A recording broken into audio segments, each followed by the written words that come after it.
Most of the administration in WordPress is done through the dashboard. The WordPress dashboard is your control panel for everything in your WordPress installation.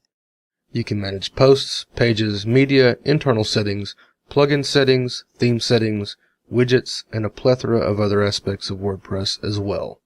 You can access the dashboard through the site admin link in the meta widget, which is available on the front page of your site by default, or by browsing to your domain /wp-admin.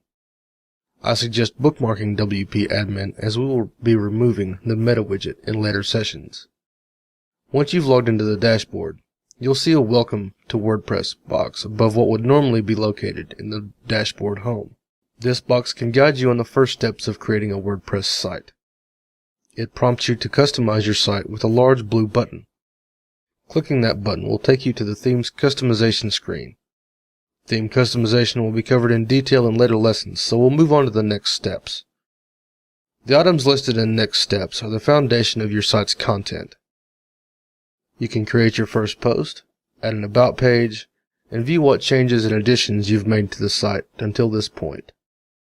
The rightmost column gives us some more advanced options.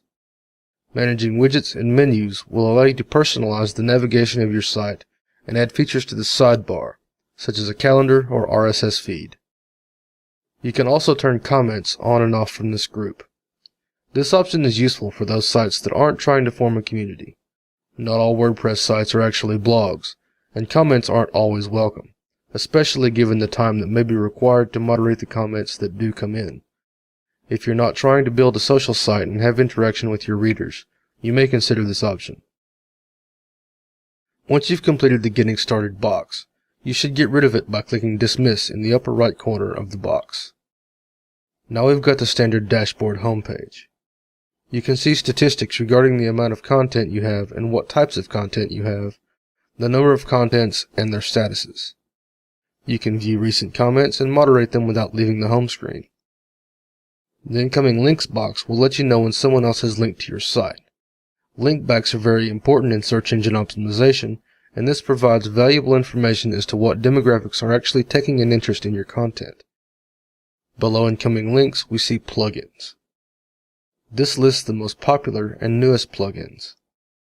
In the right column, we see Quick Press. Quick Press is simply a way to quickly publish a post. It lacks some of the more advanced features found in the larger post editor, but is handy when you just need to make a short, informational post. The Recent Drafts box lists the most recent drafts so that you can view and manage them. It's common for sites that have multiple authors to save new posts as drafts before an administrator reviews and publishes the posts. Finally, the WordPress blog RSS feed and other WordPress news occupies the last two boxes. You can collapse any of the boxes so the content isn't shown by clicking the downward-facing arrow at the rightmost of the title headers, and you can reconfigure some of them to show a different RSS feed.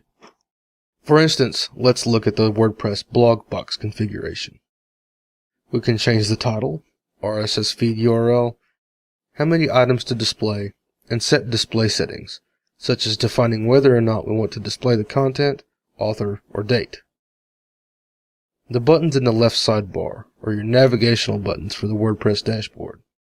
From here you have complete control over your posts, media, pages, comments, the appearance of your blog, your plugins, users, access to tools, and settings.